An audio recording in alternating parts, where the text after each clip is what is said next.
guys, for today's video guys, maluto tayo ng ampalaya tot. What? Ribok man ganun. Ayan guys, maluto tayo ng ampalaya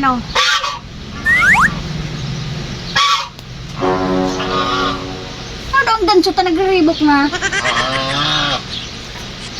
Guys, for today's video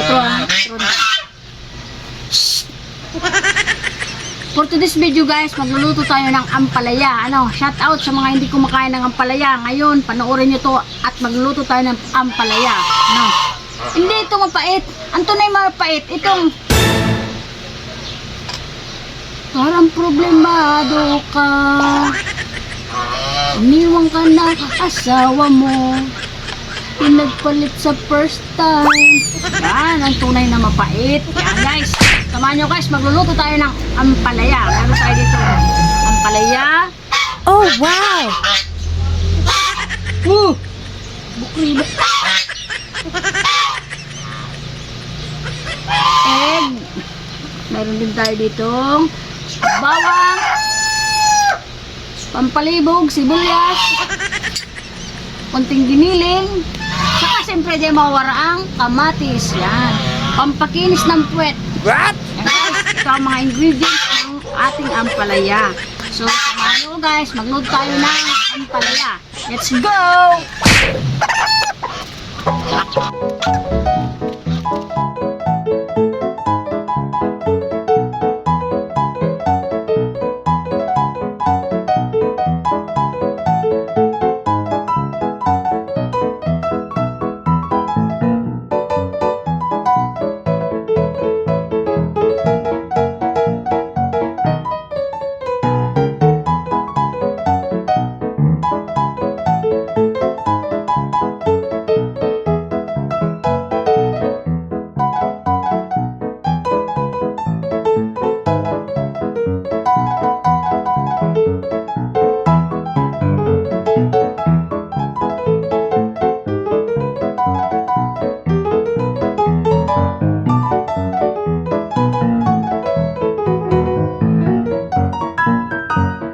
So ayan na guys, tapos na natin hiwa-hiwain yung mga ingredients natin sa ating ampalaya. So let's go!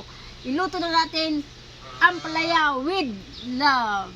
Let's go! So, ready na nga tayo guys. Gisa na natin sa mantika. Gisa, si bawang, sibuyas, kamatis. Yan nga ni guys. Ang iba kasi guys, naglalagay pa sila ng tubig-tubig, ganyan. Ako hindi na. Yan nga ni guys, kinago na si giniling. Hanggang mag-dry. Kasi yung kamatis guys, saka yung ampalaya, parang nagtutubig na yan. Kaya ako guys, hindi ako nag-a-add ng kung ano-ano pa. Yan lang, ganyan lang. Gigisa ko lang. Tapos yung iba nga guys, yung ibang nagluluto ng ampalaya, yung iba pinipiga-piga pa nila yung ampalaya. Inalis nila yung katas niya, kaya mapait. Huwag niyong gaganunin guys, kasi parang ang pangit ng itsura ng ampalaya kapag lamog na. Yan. Kasi yun pang yung isang dahilan, nawawala yung vitamins ng ng ampalaya. Kaya ganyan lang yan guys. Antayin lang natin yan na matuyo. Ayan, nag-add na tayo ng egg dyan. Yan. Konting paminta, konting asukal, konting asin-asin. Yun, tapos na yun. Ganyan lang. Ganyan lang kasimple. Basic na basic guys. Ganyan si Melissa Gamol Vlog magluto ng ampalaya. So, uyan na. Luto na sa tuyang ampalaya with love. Ayan. Thank you for watching guys. Happy lunchtime everyone. Bye-bye!